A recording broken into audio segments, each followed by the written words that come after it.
Hello and welcome to episode number 305 of the TEW 2020 Challenge Run. This is going to be Smackdown for week 1 of November 2022, the first show for Smackdown following One Night in Tokyo, and they continue our build to Survivor Series, which takes place on week 4 of November. And I don't think we actually have any new champions on the Smackdown side. Seth retained, Kyrie retained, yeah. All of the title. No, I'm thinking of Clash at the Castle anyway. Yeah. Doesn't matter. There was no title changes. Same era as it was before. But we are going to hear from the Tribal Chief tonight. His first appearance on SmackDown since he lost the title back at Clash at the Castle. And yeah. Opening up the show, Damage Control. You know, Bayley, Cora Jade, Dakota Kai. Address the haters, as Bayley says. So yeah, without any further ado, let's jump straight into the show. Ding dong, idiots! Ladies and gentlemen, you're all cordially invited to this special occasion here tonight, because you're witnessing history. I don't know if you watched One Night in Tokyo, but us three, me, Cora, Dakota, we won. We proved that we are the best trio here on SmackDown. We beat those idiots, Anne-Marie, Kelsey, and Utami, and we proved that we are here to take over this division, this company, and it turns out we made a lot of enemies, a lot of envious idiots who are jealous of us, and quite frankly, that kind of makes me sad, imagine living your life knowing you're not going to be one of us, and knowing that, Damage Control is taking this company by storm, and I'm not a part of that, Must suck. Must be why we've got so many enemies. Let's rattle them all off. Kyrie, the SmackDown Women's Champion. I pinned her back at Clash of the Castle. No biggie. Still haven't got my shot at the title because Pierce valued Asuka more. Whatever. Anyway, moving on. You got Asuka, that big idiot. She's been in one match since she got back from injury. She's been in 2 matches total here on SmackDown. Like, what's she done? I've been holding SmackDown down while she's been over on Raw playing with her friends. Utami beat her. And then Anne-Marie, Kelsey, those idiots. Like, when are they going to realise that Cora made the right choice? Cora was in the same boat as them, and now she has become great because she realised that this was the way to go. But these two big dummies keep thinking that they're going to try and fight the system. It's not going to work, babes. Then you got that dummy Shotzi, carries around that Liberty Championship, what a great way to implement that new championship. They're putting it around the shoulder of a big dumb idiot like that, Anyway, what I'm saying is that it doesn't matter, the whole world could be against us three, but we're taking over and there's not a damn woman on this goddamn roster that can tell us any...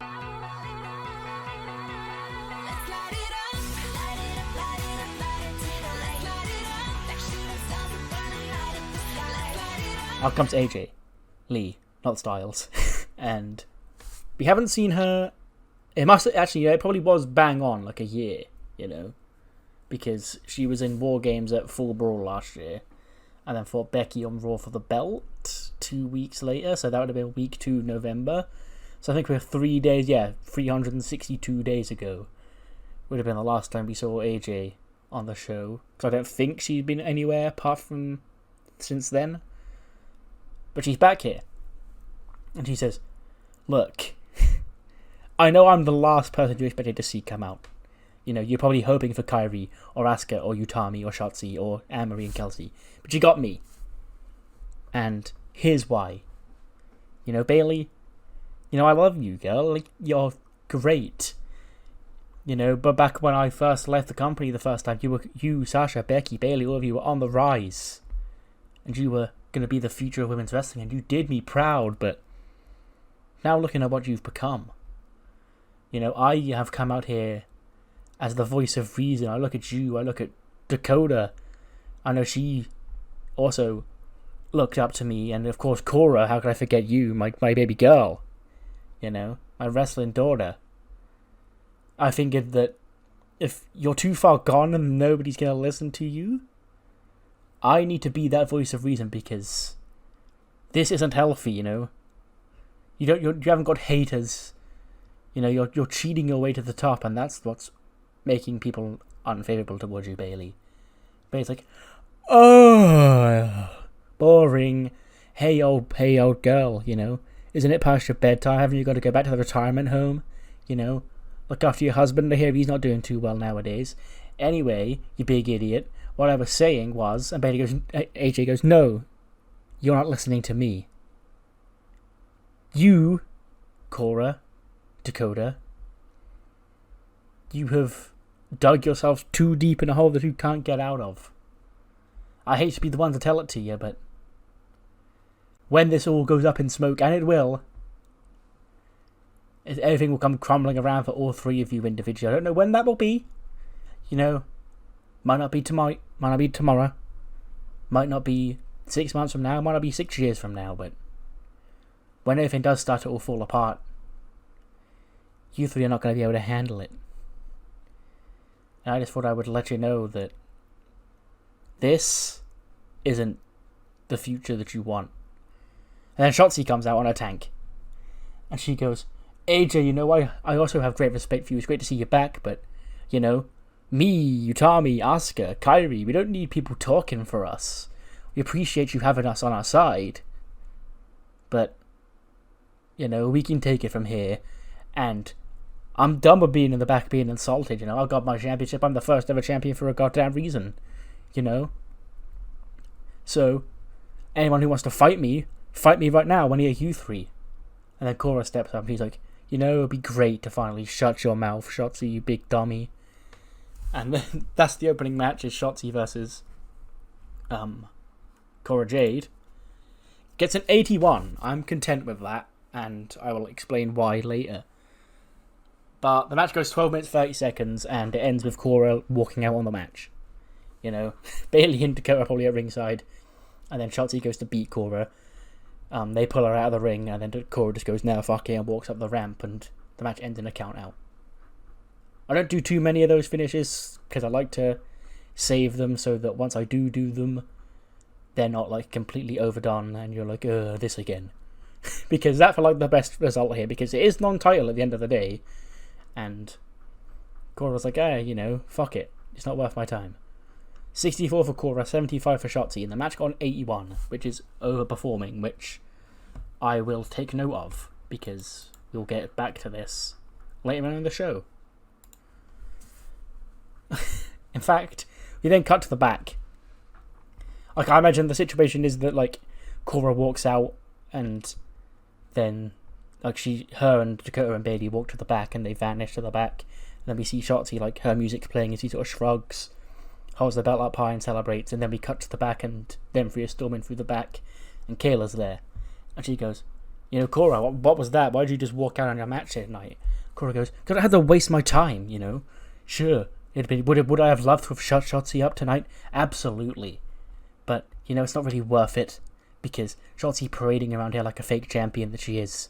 Okay? She didn't even have the bottle to put the championship on the line against me. She called herself the ballsy badass. I don't see any balls. I see coward. Okay? So, if I've got no title match, and I've got no reason to fight, why would I stay out there? It's not cowardice, Kayla. It's called brains. You wouldn't know too much about it, hon. Okay? And then Anne-Marie and Kelsey walk up and they're like, huh? You know? You really thought this trio was the way to go, you know? Apparently we're doing it wrong by not resorting to the same shit that you're doing, but here you are running. Bayley goes, shut up. Like, one day you two idiots will realise that Cora Jade is going to get a match for that Liberty Championship. We're going to make sure it happens.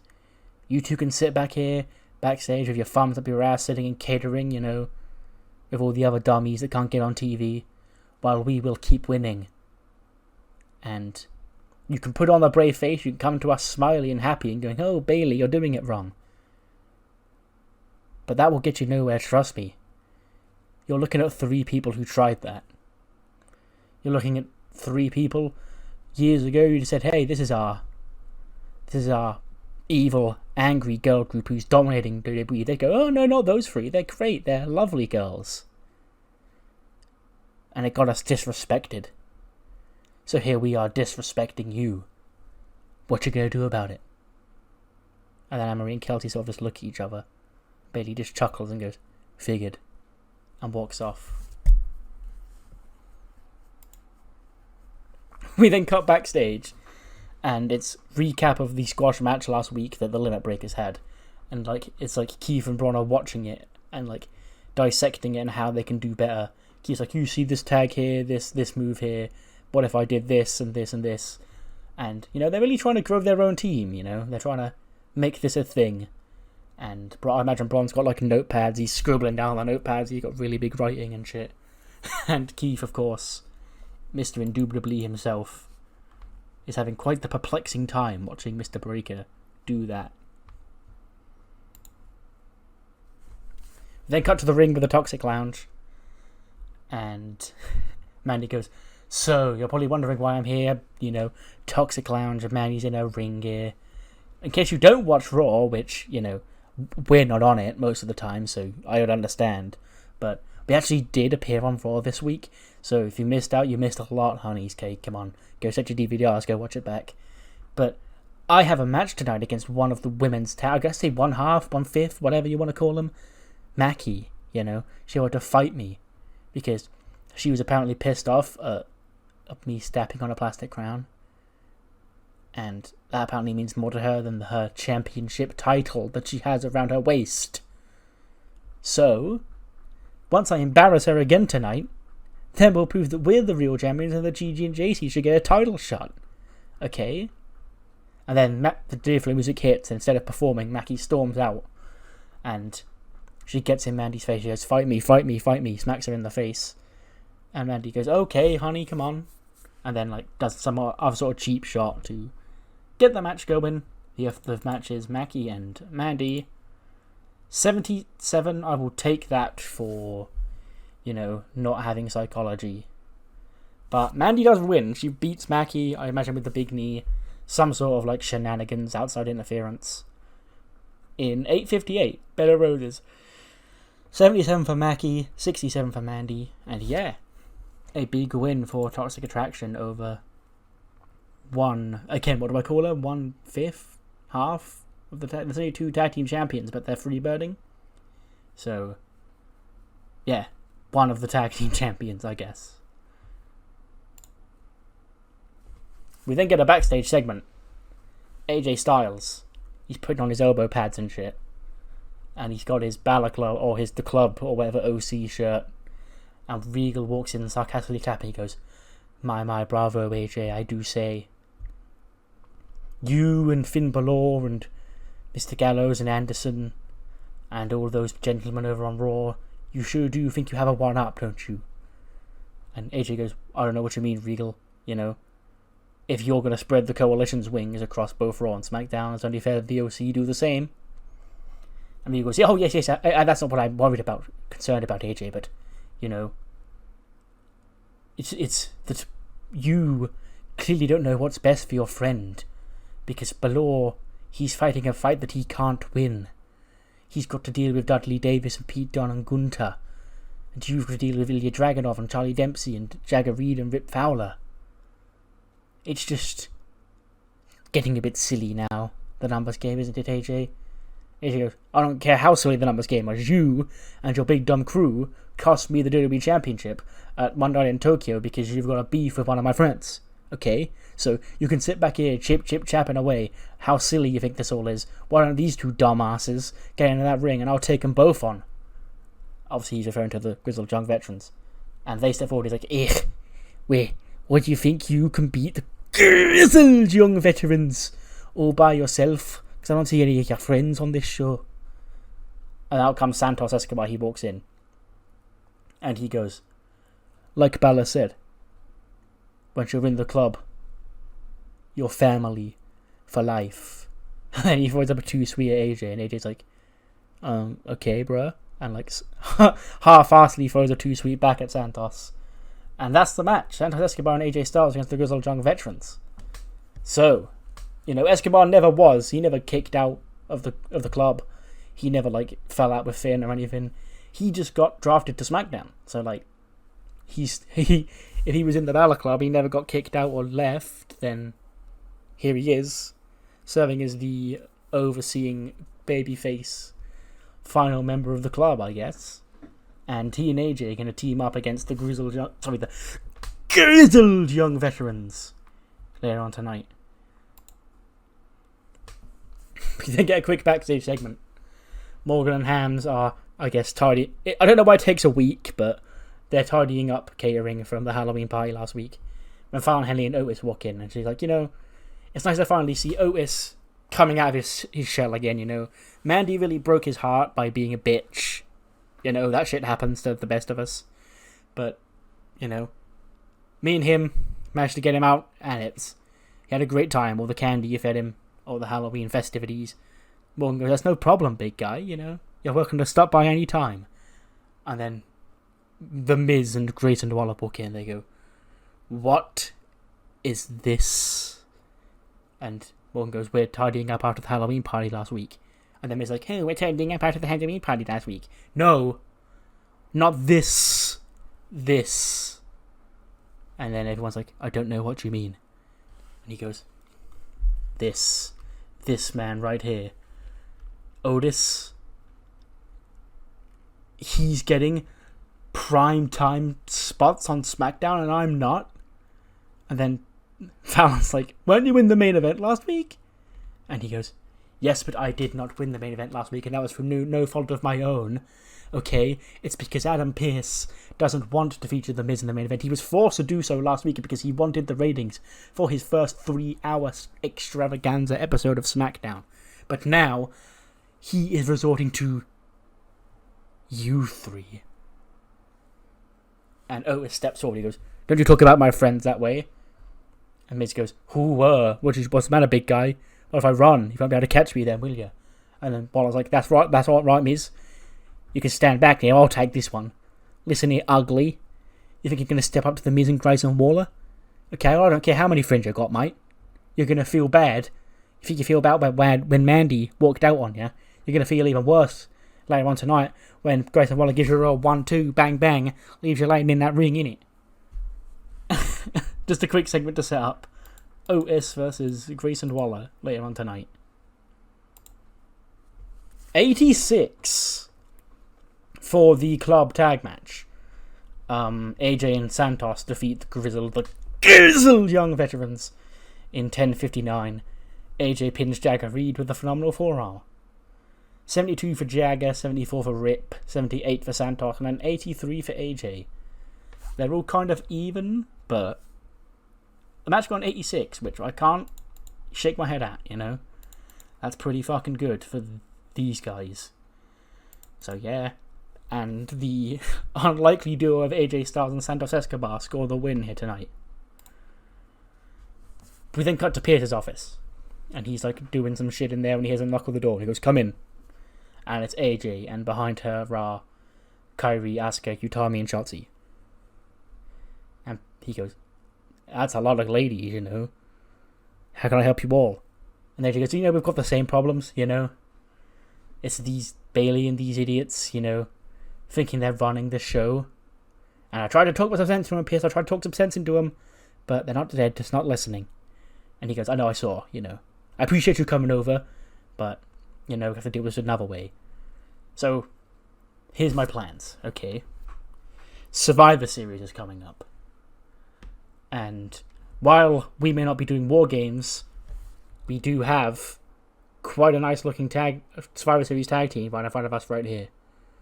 So if Bailey and Dakota and Cora think they're doing things the right way and are so proud of the way they're doing things here on SmackDown, they should have no problem filling out, finding 2 other people to team with them to take on U5 in a 5v5 elimination tag team match. And then they were like, yeah, that's great, Pierce. And she goes, oh, and Shotzi. And she's like, yeah. I don't suppose you want another crack at Cora Jade, after she ran away from your match earlier on tonight.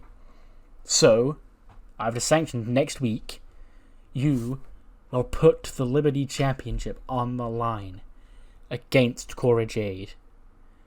And then Shotzi's like, well, okay, that's sure is one way to stop her from running away. And Pierce goes, oh no, but I thought about that as well, even if she was to try and run away, she would not be able to. Because that match I see 1, 2, 3, 4.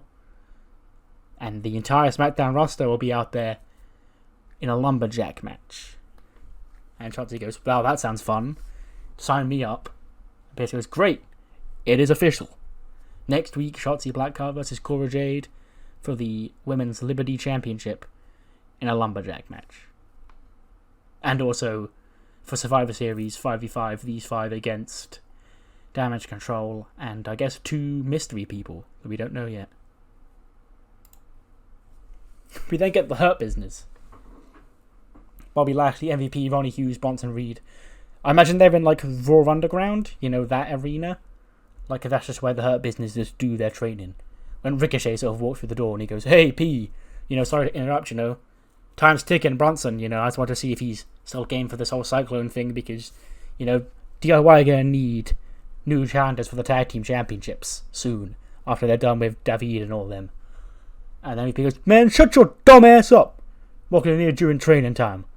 You better have a good reason for coming in here, Ricochet, or we're going to whip your ass. And he goes, I just want to team with my old partner. And AP goes, he's not interested.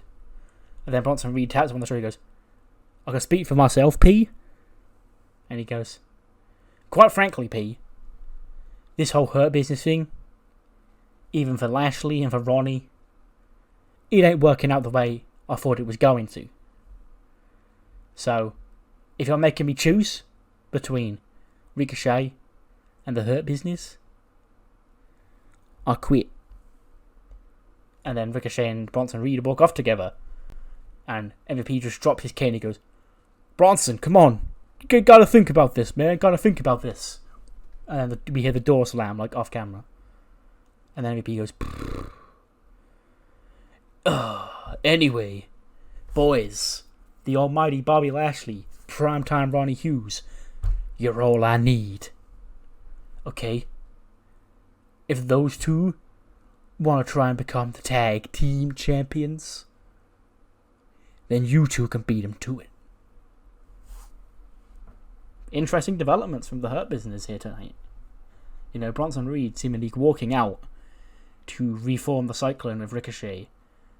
And Ronnie Hughes and Bobby Lashley obviously taking exception to that. I guess maybe trying to throw their hat in the tag team ring. We then get Hit Row. Hit Row, as in Ashanti and Top Dollar, are in a tag team. Actually, no, I think it is a 6-man tag. I think it's Aleister Black, Flash Webster, and Brody King against all 3 of the men in Hit Row. And they're in Gorilla getting ready, you know. And Riddle goes, oh, that's my bros, Hit Row, Hit Row. I just wanted to say, you know, right, so I've been doing some thinking, okay, and I've got my bongos back, okay, you remember my bongs? I'll have to hit the bongs, bro. Anyway, what I was saying is, tonight, you 3 have got a tag match, you know, Hit Row, you're gonna hit all your moves. And I'm thinking, once you win and you come back and we celebrate, you know, bro, I've got a couple of goods in my back if you want to celebrate with me, you know what I mean, bro? Anyway, bro, I'm thinking, you know, I'm seeing a connection here, bro. How about we form a band, you know? We need a drummer. I got my bongos. We could be called Hit Bro. I mean, I've got it all worked out already, bro. It's gonna be awesome. And then Swerve's like, shut up! Okay? We're not interested in Hit Bro, or whatever it is you're trying to sell us. And then Dollar's like, oh, I actually think it sounds kind of good, Swerve. You know, we should probably hear him out. And Swerve just gives him a glare and he goes, don't you listen to him. And then the Hit Row music hits and he goes, oh, well, just look at that. We've got to go out for our match, Riddle. And then they all walk off. And Ashanti, Dollar, and B-Fab are sort of like, you know, Hit Row sounds kind of banging, but Swerve, not so keen. I was right, okay. It was a 6-man tag. And we will explain some stuff later on about why there's only 3 members of the House of Black here tonight, but yeah, 6-man tag match. Hit Row actually look like they're going to be winning when Riddle I imagine the thing is that it's Riddle comes out and then we go to ads, you know, like when they do that in real life when someone's music hits and they walk out and they go, oh, what's going to happen? That Riddle comes out of his bongos, he's bonging his bongos, and they're all like, what's going to happen? And then, in the end, Riddle is playing his bongos at ringside. He accidentally distracts Hit Row because Swerve gets in his face like, what the fuck you doing, bruh? And then Shanky gets knocked out with a Black Mass. 1, 2, 3. 63 for Flash Webster, 75 for Brody King, 86 for Alistair, 73 for Swerve, 70 for Ashanti, and a 53 for Top Dollar. Okay, Swerve was penalised for not being good with B-Fab, I guess. Is that the only reason why he did so bad? I guess, yeah. Anyway, we then get a segment with the House. They get in the ring, Danny Luna's with them. And Alistair goes, well, happy Halloween to you all, I guess. Look, Elias, I don't know what kind of crap like you pulled last week. It was all very funny. You had a laugh. But I need you to get your ass out here right now and take this whooping like a man. You see, Mark, you terrified Mark. Mark was so taken aback by what he saw last week. He's not even here tonight, you know. So, you need to come up here and repent for your sins. And cut the crap. Ezekiel comes out and goes, why are you so hostile, my guy? Like, you met my entire family. You know, we don't just let anybody meet the entire family, so you guys must be really special. Elias must think you're really good friends if he invited you round. Alistair goes, no, you are Elias, you are Ezekiel, you are Ernie, you are all of these people. I'm tired of this shit. When will it end? Ezekiel goes, you know, that's a lot of conspiracies. You do seem like the conspiracy type, you know. But trust me when I tell you, I am not Ernie, I am not Elrod, I am not Elias, I am Ezekiel. You saw us all together at the woods in the shack. And Danny goes, I didn't. So, how do I know you're not pulling crap on me? And then Ezekiel just goes, how do you know these guys aren't pulling crap on you? And Alistair goes, you know what? I'm done. You, me, Survivor Series.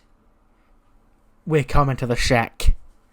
Me, Brody, Flash, Mark if we can find him, Danny, coming to your shack. And we're gonna find whatever source of all this bullshit is and expose you to the world. Unless you're scared. We're gonna end this charade once and for all. And Ezekiel goes, that those sound like threats. You know, you met my dad, Ernie. He doesn't really like threats. My mum, Esther, she's not really that keen on them either. And, you know, Elias, you know, he'll be up for it. Elrod, I have to talk to him. But if it's a fight at Survivor Series in our shack that you want, well, then who are we to deny you? Be a great family outing. So yes, the cinematic match at Survivor Series will be the entire Samson family against the House of Black fighting at Elias' shack. Mark Andrews is he's the owner of Attack, I think, still, and he was working there tonight, so that was the non-kayfabe explanation as to why he's not on the show. But hopefully he'll be fine for Survivor Series. We then get a promo from Warden. He's talking about how he's beaten everybody he stepped in front of him. He's beaten Bobby Lashley. He's beaten Ronnie Hughes, Bronson Reed, LA Knight, Ricochet, all these people. Who is the next person that will come to be pinned by the War Daddy? That's when Ilja Dragunov walked into frame, and he's a mad Russian bastard. He gives him a mad stare, smacks himself in the head, and he goes, try and keep me down, if you dare. And Warden laughed. He goes, finally somebody that can test my ability. You know, you want this, you want the United States Championship, Ilya. Next week, me and you, one-on-one for this. And, yeah, that is made official. Warden versus Ilja Dragunov for the US title next week. Because I think it will be good. So I'm going to do it. We then cut to Gorilla again. Candice is getting she's getting her last minute stretches and shit in for her match with the in-ring debut of Violet Mato. And Johnny walks up, he goes, hey, you know, you're nervous, you know, you don't really know what this girl's all about, you know. And she goes, yeah, I know it's kind of stressful, and I mean, like, I don't know what I'm getting myself into, but I'm gonna be able to take her on. I've got a lot of confidence in myself. And then Garza walks in with Maria and Dixie behind him, and he goes, you should have the confidence in yourself, Candice. You are great. You are gorgeous. You are sexy. You are beautiful. And you are, dare I say, the greatest women's wrestler here on SmackDown. And Johnny's like, hey, didn't I tell you last week to back away? And he goes, relax, I'm leaving. I just wanted to wish Candice good luck, You don't need to bring your angry friend out here with the chair again. I'm sorry. And then Garza backs away, and Johnny just shakes his head, just staring a hole through Garza as he walks off, and Candice sort of looks all embarrassed as she walks out to her match with Violet Maton. 75. I can't have both her and David win, so Candice beats Violet in 9:53. She puts up a decent show in, actually. 49, and the second got a 75. That's actually not bad, but Candice does, in the end, win with the moonsault press in 9:53 because she's carrying that frustration of Garza trying to get in with her, Something about her he really likes, and I've just realised this very second, speaking right now, that Candice never went away to be pregnant in my game, so she's not even technically a mother. But, okay, it doesn't matter. She is, I'm not going to retcon the existence of Baby Quill. It's just, I don't know. Somehow, make it make sense. It does. And then after the match, Candice and Johnny are celebrating when David gets the mic. And he goes, no.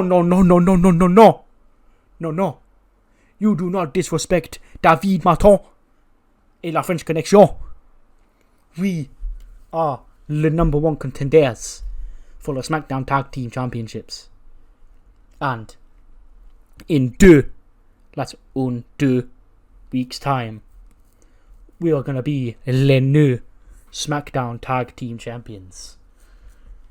And then Gargano, I don't know why Ciampa's on screen. Like, he shouldn't be. I don't want him on screen that often because he does have an injury. And then he's like, as for next week, you, Johnny Gargano, can face this man. And then he's jumped from behind by Angel Garza, who lays him out of a wing clipper and leaves Gargano laying and blows a kiss to Candice or something on his way out, winks at her, and she's like, ew. But yeah, so a couple of big matches for Johnny set up there. Next week, him and Angel Garza 1-on-1, and then the following week, because Ciampa is out for 8 days, so he misses next week's SmackDown by 1 day. So the week after that, when he's fully fit, we'll then do the SmackDown Tag Team title match between DIY and Malik and Idris. Yeah. Booking a couple of weeks in advance, What a novel concept. We then go backstage, and Riddle is backstage. He's going to go and apologise to Hit Row. He knocks on their locker room door. And then Swerve opens the door, and we can hear Top Dollar in the background, like, who is it? He goes, nah, it's just Riddle. And then Dollar goes, oh, let him in. And he goes, no, bro, I don't want to come in, bro. It's just, I want to apologise for messing up earlier on tonight. And then Dollar's like, what? And then Swerve goes, he just wants to apologise. Look, I'll talk to him, You keep it up in there. Me and Riddle will hash things out here. And then he shuts the door, and then he turns around to face Riddle, and, he's, putting on the smiling and laughing act, as he's got the door open. Then the second he shuts the door, serious, stern face, he's like, what you doing here? And he goes, look, bro, I just wanted to apologise. I know there was a big match for you tonight. And I know I sort of messed it up by coming out there. And he goes, yeah, you're damn right you messed it up. Okay, look, you seem like a nice guy, but quite frankly, you're an idiot. And this whole hit bro thing, it ain't happening. So take your bongos, shove them up your ass, and leave us alone. Okay? And Bro's like, okay, bro. Look, can I at least just, can you give him this? And he hands Swerve a very specific looking bag. And Swerve goes, what do you take me for? He goes, I thought that I bought this all for us to share, and if you're not gonna let me in, bro, at least want to let you know that you're having it. And Swerve just slaps his hand, it falls on the floor, and he goes, "Get out of my sight." Shuts the door. And Riddle's sad. He's got his bongos around his neck. He's got a spilt bag of herbs on the floor. And Hit Bro appears to be dead. 69? I guess that's okay, considering the ratings. Grayson Waller and Otis go 10 minutes 21. And it is your boy Grayson Waller picking up the win with over Otis in 10:21 with that, I guess, springboard stunner, whatever you call it. Like where he's on the outside, he rolls into the ring, hits the stunner, and he gets the pin in 10:21. Kind of a big win for him as a former WWE champion, former Intercontinental champion, a former Triple Crown champion right there. Actually, no, he's never been a tag champion. No, he has Alpha Academy. Never mind, he has been a Triple Crown champion. Yeah, big win for Grayson Waller, I guess. Then get a backstage segment. Kayla Braxton's with Cesaro. Talking about last week in your return match to Smackdown in that Fatal 4 where you came up short. You know, AJ Styles, The Miz, Big E. What's next for the Swiss Superman here on the blue brand? And he goes, I don't know, Kayla. I was sort of lost on Raw for the last couple of months, and it's my duty to make sure that doesn't happen again over here on SmackDown. So I'm willing to fight anybody who's looking to make a name for themselves. That's why I'm here. I'm here to give opportunities, not only for myself, but for those around me who think that being in the ring with me can elevate their game to the next level. And Cameron Grimes walks into him and goes, well, Cesaro. It's me, Cameron Grimes. And I feel you, my boy. You know, I've also not been having the greatest luck recently since, SummerSlam. I got my revenge over that dastardly Ikemen Jiro. Got my money back for that mattress he tried to scam off me. But ever since then, I sort of been losing my footing. So, if you want a match next week, consider it accepted. And Cesaro's like, cool, we'll see you there then.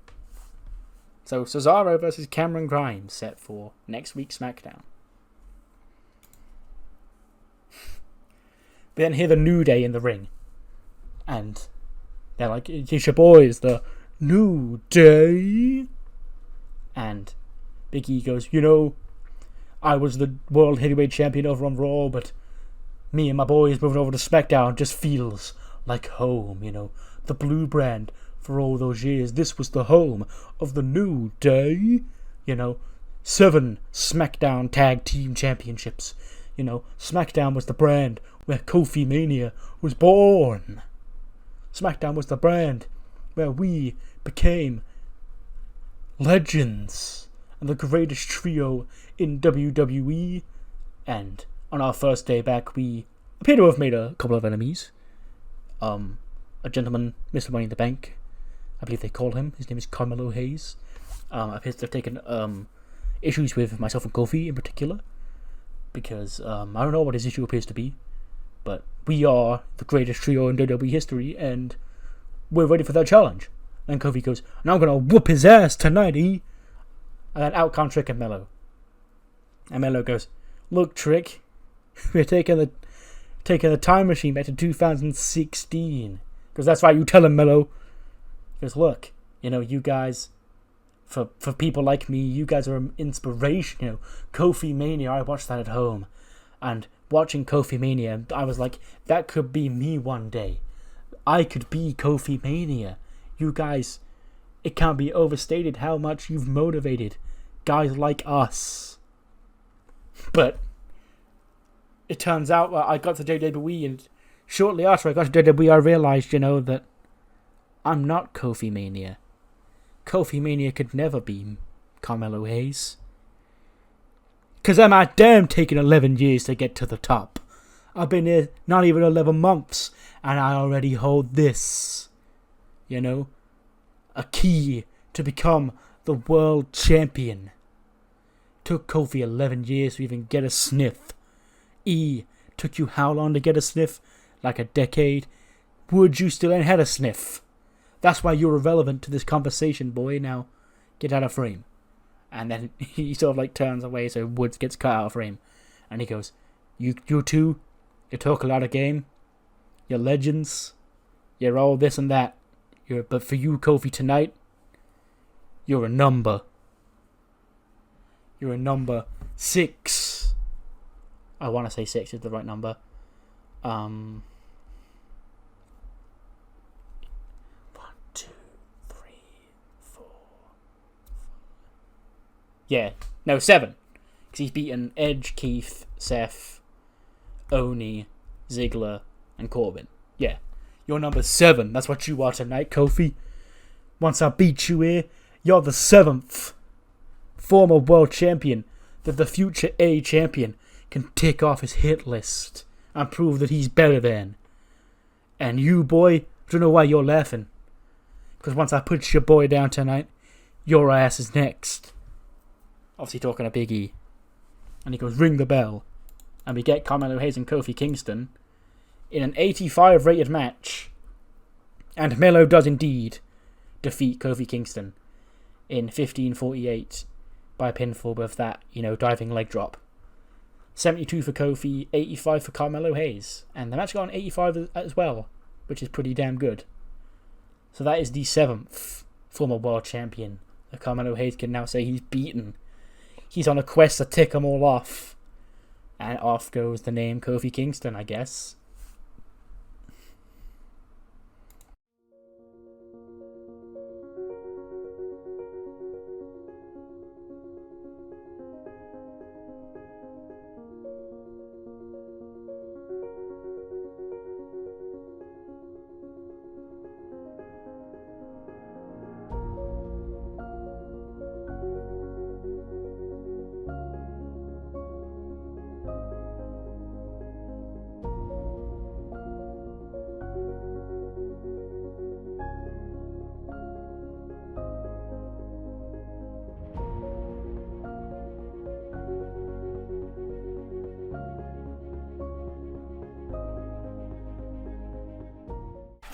Somehow, we've actually managed to stack kind of a exciting card together for next week. First up, announced earlier on tonight by, of all people, David Maton, it will be Johnny Gargano, one half of the SmackDown Tag Team Champions, taking on Angel Garza. It will then also be a United States Championship clash, one that's sure to be a hard-hitting affair, as the champion Warden puts his title on the line once again against the Regal Coalition's Ilja Dragunov. We then have just random showcase match that was agreed upon by the two earlier on tonight. Cesaro will go one-on-one with Cameron Grimes. And in what I'm hoping I can have as the main event, considering it got an 81 on this show, the count-out finish, is the Liberty Championship match. Shotzi Blackheart defends the title against Cora Jade in a lumberjack match. And for Survivor Series we have the 5v5 women's match, but we don't know who's in that yet, so we don't have the graphic for it. Out comes Roman Reigns. First time he's been on SmackDown since he lost the WWE title. It's kind of an odd sight seeing the Tribal Chief out here without a title. And he goes, city name. And he stops before he can say acknowledge me, and he goes, Seth Rollins. You think you're a tough guy, huh? You think you're smarter than me? You think you're better than me? And for once in my life, I sat at home and I thought maybe he was right. Seth, for the last month, had driven a wedge in my bloodline.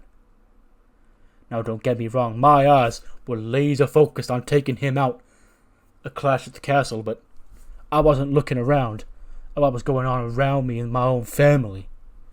I wasn't looking at Jay and Jacob, their hostility, because Seth Rollins had put them against each other. I wasn't looking at Jimmy. Jimmy's been here the entire time. He was struggling to keep our family together in the background while I was focused on Seth Rollins. I wasn't focused on Solo. Solo, the man who felt so betrayed by the bloodline. He felt so betrayed by his tribal chief that he decided to side with my enemy. The one man who I despise more than anybody else on this planet, my family, sided with him.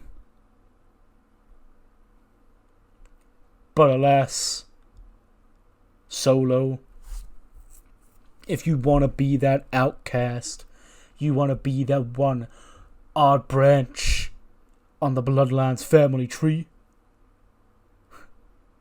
that's fine by me. I got Jimmy. I got Jay, your brothers. I got Jacob. I got those who know what side of history is the correct one to be on. But you, Solo, you don't take that for an answer, nah. The slightest bit of inconvenience, you go run into Seth Rollins of all people.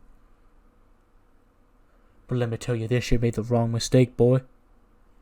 'Cause Survivor Series is coming up. Survivor Series is coming up. War Games is coming up, 5v5, Team Seth Rollins, Team Roman Reigns, 10 years, a decade after where it all began. It's gonna be me and my bloodline in that cage with Seth Rollins and whoever he chooses to be on his side. And let me tell you, there ain't no running once that cage door locks.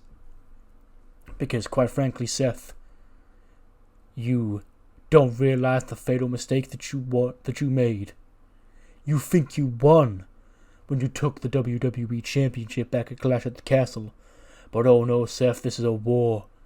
That was merely a battle. And now this, Jacob Fatu, the monster, the man whose reputation in my family you tried to kill. Well, he wants vengeance.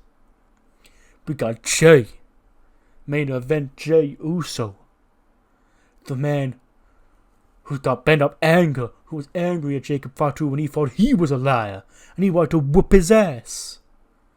Now all that anger is going to be taken out on his own brother, Solo Sikoa, on you, Seth Rollins, and whoever else you pick for your little team.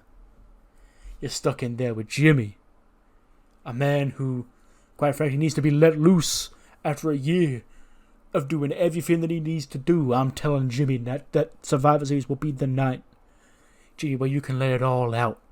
Show the world why you are the right-hand man of the Bloodline. But most importantly, Seth Rollins, you're locked in War Games with the Tribal Chief. You're not locked in the War Games with any of your Tribal Chief. You're locked in here with a pissed off Tribal Chief. A Tribal Chief who's got nothing to lose. So, Seth, that's my team. That's my family. That's my bloodline. And we're ready to go to war, because that's what we were born to do, Seth Rollins. Are you ready to go to war? Fingers go up in the air, and then the show goes off the air. But, as they do, Roman, I imagine, leaves the ring, and the other three members of the Bloodline are still in the ring, when they are jumped by the same three masked men that we saw a couple of weeks ago when they attacked LA Knight. They're here tonight and they're attacking Jimmy, Jay, and Jacob. And Roman, he sort of acknowledges what's going on. He runs down to the ring, he tries to fight them off. But, they run out through the crowd after they've jumped the three members of the Bloodline. He's like, what the fuck is this? Who are these guys? These clowns. And he gets them all. I imagine they all get to their feet, because I want the visual of all the Bloodline on their feet, looking around into the crowd going, who the fuck were they? But yeah, three mysterious masked men have jumped the Bloodline here tonight. 90-minute show. We take those. And yeah, that will be it for SmackDown, and I'll see you on the other side for Velocity. I told you I warned you about Anthony Nese. Anyway, we open Velocity up with Rey Mysterio, still the Cruiserweight Champion, you know. He defeated Kushida at the One Night in Tokyo show to continue his reign as the Cruiserweight Champion. And him and Dominic are just coming out here, and they're like, you know, it's great to wrestle a Japanese legend like Kushida, one of the greatest light heavyweights in the history of Japan. In the Tokyo Dome, you know, the arena he's wrestled in countless times. That was an honor. You know, Kushida, me and you, we can run it back anytime we want. Now, on to my next opponent. And he's stop. Ladies and gentlemen, my name is Anthony Nese. And for those of you who don't know, I represent the Nese business of cruiserweight wrestling. I am here, not for you, but for all of us, to mold the future, the next face of cruiserweight wrestling. Now, Rey Mysterio, you are the most iconic Lucha Libre cruiserweight in North America due to your incredible history here in WWE and WCW and beyond, and even down in Mexico, you're kind of a big deal. So, yes, to see the North American face of cruiserweight wrestling and the Japanese face of light heavyweight wrestling collide in the Tokyo Dome, well, boy, that does tickle my cruiserweight face of the company juices. They honestly don't get quite better than that, Ray. That's kind of, if you were to ask people around the world what is cruiserweight wrestling, that is what they will say. Until now. Because now, if you ask people who is the face of cruiserweight wrestling, they'll say, and the crowd goes, Rey Mysterio. And he goes, no, perhaps we're a little bit slow here in the SNHU arena. They'd of course say, Anthony Nese. And then out come MSK, Wes Lee, Tristan Ellison, and Leslie Young. And he's like, hey, bro, chill. You know, that's Rey Mysterio you're talking to, a legend. You know, there wouldn't be a cruiserweight division here right now if it wasn't for him. In fact, if you think you're the face of cruiserweight wrestling so much, how about tonight in the main event, me and you go one-on-one? And then RJ puts up on the Titantron, and he goes, you know, I'm seeing this all unfold from the back here, and you know, I like it, you know. Tonight's main event, Anthony Nese versus Wes Lee. The winner on next week's episode of Velocity will face Rey Mysterio for the Cruiserweight Championship of the world. So there's your main event for tonight and for next week. Now it's Anthony Nese versus Wes Lee tonight, with the winner going on next week to face Rey Mysterio for the belt. After they reformed on Raw, this is going to be Death from Above's first match back as a tag team, and they pick up a win over Nathan Fraser and RKJ. I wanted to see if that team had any chem, because I thought it seemed interesting. But they don't, and Metalik pins RKJ with the Metalik driver. 88 for Metalik, 64 for Lindsay, 64 for RKJ, and a 66 for Nathan Fraser. And yeah, just a quick win for the reformed Death from Above, now a part of Legado de la Sombra, together. Yarg, mateys, it's time. Because, you swashbuckling landlubbers, it be R.E. Sterling back here this week, and as ye see, ye eyes do not deceive ye. He has not come alone. He has fought with him.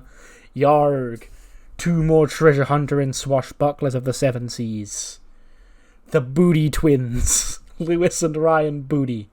You know, ye here yan landlubbers may think that name be funny for whatever reason. You may read the name Booty and have a wholehearty laugh. But over on the Seven Seas, it means treasure, it means gold. And these booty hunting twins are stopping by and docking their ships on the Velocity brand, just in case any special booty becomes available, any treasures become available.